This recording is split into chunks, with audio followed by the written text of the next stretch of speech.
The primitive sergeant. You know, there was a first time for everything. At some point, every custom, every practice, every ritual had to be explained to people for the first time. And it must have been tricky, especially in primitive societies. For instance, the first human sacrifice. Not of the enemy, but the first ritual killing of a member of your own tribe. Someone had to announce it to the people. Someone with authority, but probably not the top guy. A sergeant. A primitive sergeant addressing a band of early cave people, or hunters, gatherers, whatever, explaining the human sacrifice. Of course, first, he would have to get his other announcements out of the way. All right, listen up, you people in the trees. You want to pay attention, please. The guys in the bushes, you want to put the woman down? Thank you very much. Okay. Is everybody here? Andy? Andy, check the caves, make sure everybody's out here. And Andy, don't wake up the bears, huh? Don't wake up the bears, okay? Remember what happened last time? We can't spare any more people. Okay.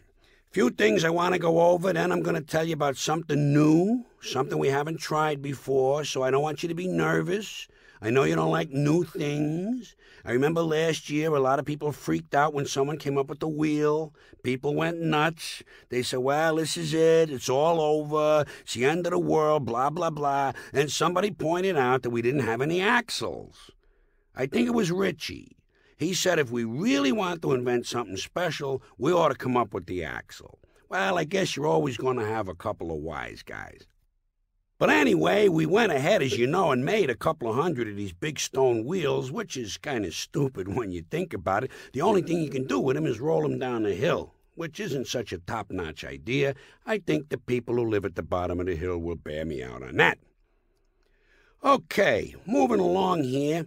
It has come to my attention that some people have been drawing pictures on the walls of the caves. Pictures of bulls, antelopes, couple of horses. I think I even seen a goat on one of the walls. Listen, let me tell you something. Might seem like fun to you, but it looks awful. If you can't keep a place clean, maybe you don't deserve a nice cave. You don't see the bats drawing pictures on the walls, do you? No, they hang upside down, they take a crap, they don't bother anybody. You people don't know when you're well off. Maybe you'd like to go back to living in the trees, huh? Huh? Remember that? Remember the trees? Competing with the baboons and gibbons for hazelnuts and loganberries? Degrading. So there'll be no more drawing on the walls. A couple of thousand years from now, people are going to come here. They're going to study these caves. The last thing they want to see is a lot of horse pictures on the walls. Okay, continuing on here. As some of you might have noticed, last night the fire went out. Couple of guys on guard duty were jacking around, playing grab ass, and one of them, Octavio, the short guy with the bushy hair, well, one of the short guys with the bushy hair. Anyways, Octavio fell on the fire, and the fire went out. Unfortunately for Octavio, he died in the incident. Unfortunately for us, he was the only one who knew how to light the fire. So we're going to have a contest. First guy to get a fire going and keep it going wins a prize. It's a hat. Nothing fancy, just a regular hat. The kind with the ear laps. Okay, next item here. We're starting to get some complaints from the women about dating procedures. This mainly concerns the practice of clubbing the women on the head and dragging them back to the cave by the hair. They would like us to discontinue this practice, especially the hair part. It seems some of them go to a lot of trouble and expense to fix up their hair for a date, and they feel the dragging has a negative effect on their appearance.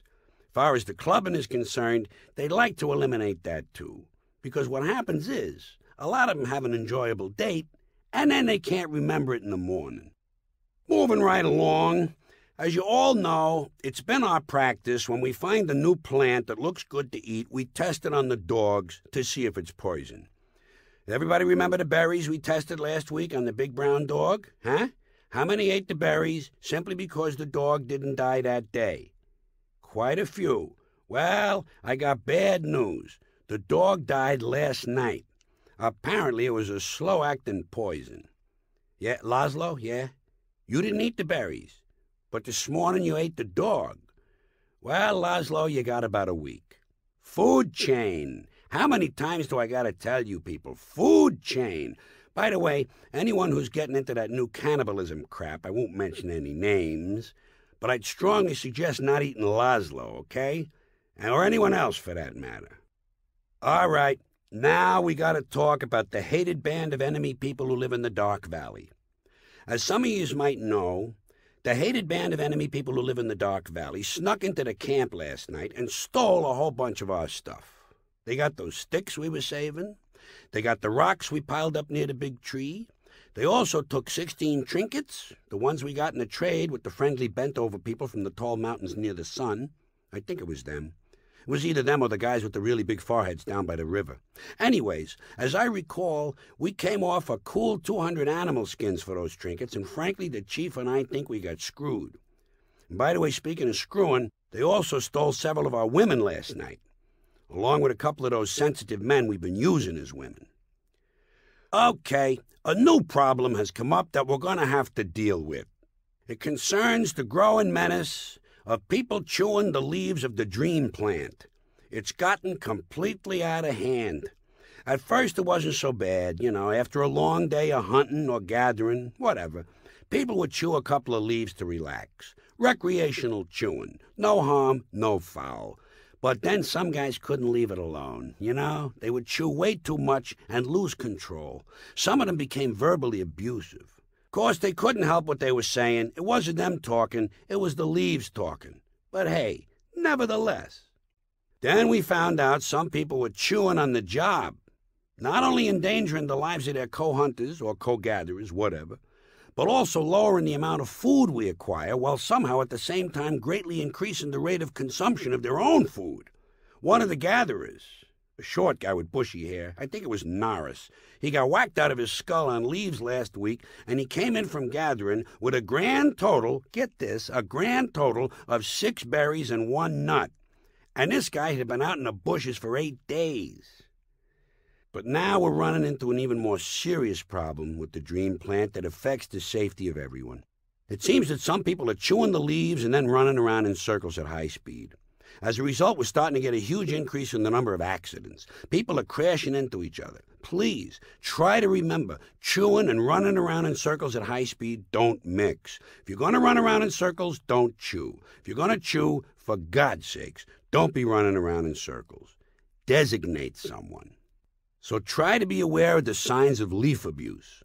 If you're chewing in the morning, you got a problem. If you're chewing alone, you got a problem. It's no disgrace. Get some help. Say no to leaves. Okay, now, like I said earlier, we got a new thing we're going to be doing. And I want to announce it today. It's going to be a custom. Remember customs? Who can name a custom? Nat? Going to sleep at night. Well, that's close, Nat. That's almost like a custom. Who else can name a custom? Killing the animals before we eat them. Okay. Actually, Jules, that's more like a necessity, isn't it? Yeah, more like a necessity. Looking for a custom here. Another custom. Dwayne.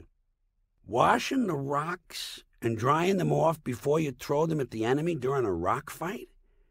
Is that what you've been doing, Dwayne? Really? Well, I guess that would explain the disproportionately high number of rock injuries in your squad, wouldn't it? Anyway, this new custom is quite different, and it might come as something of a surprise to you, so make sure you're sitting down, or at least leaning on something firm. And you people standing over near the cliff, you might want to drift over this way a little bit. Now, I want you to remember that no matter what I say, this is going to please the corn god, okay? The new custom is going to help with the corn. Got it? Remember a couple of years ago we had no corn, and we had to eat the trees, and a lot of people died? How many want to go back to eating the trees? Okay, I rest my case. Huh? Dwayne? You thought the trees were pretty good. You never disappoint me, Dwayne, you know that? Folks, you don't have to look very far for a tragic example of abusing the dream plant, do you? All right, here's the new thing we're going to do. It's called a human sacrifice. Each week, to appease the corn god, we're going to kill one member of the tribe. All right, calm down. Come on, hey, sit down. Hey, hold on. Hey, hear me out on this, would you please? Relax. Hear me out on this. We're going to start having a human sacrifice every week, probably on Saturday night. That's when everybody seems to loosen up pretty good. So starting next Saturday night, about the time we run out of berry juice, we're going to pick one person, probably a young virgin, and we'll throw her in the volcano. Oh, girls, please, sit down. Girls, sit down. Please, stop with the rocks. Stop. Please, calm down, ladies. We're not going to do it today. I promise. Relax. Calm down. Okay, so we throw the virgin in the volcano.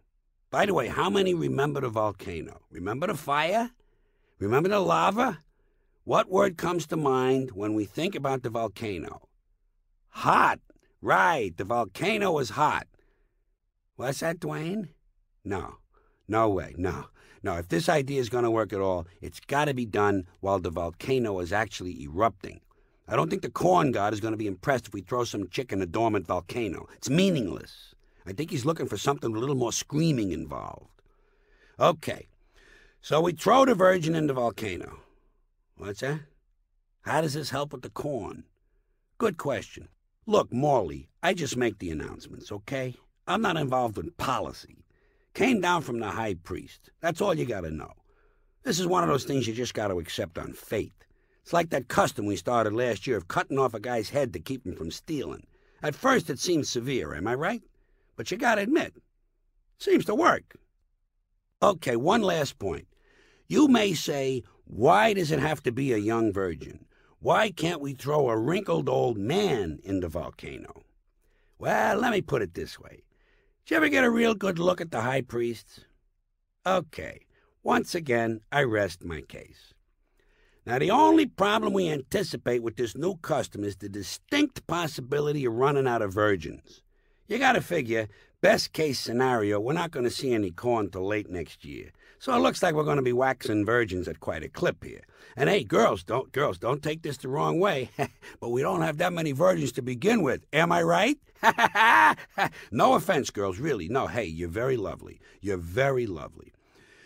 Well, I guess that's about all I got for you today, folks. I want to thank you for listening. Good night, everybody. Walk home slowly and walk safely. In case you didn't notice, the sun went down, and it's completely fucking dark.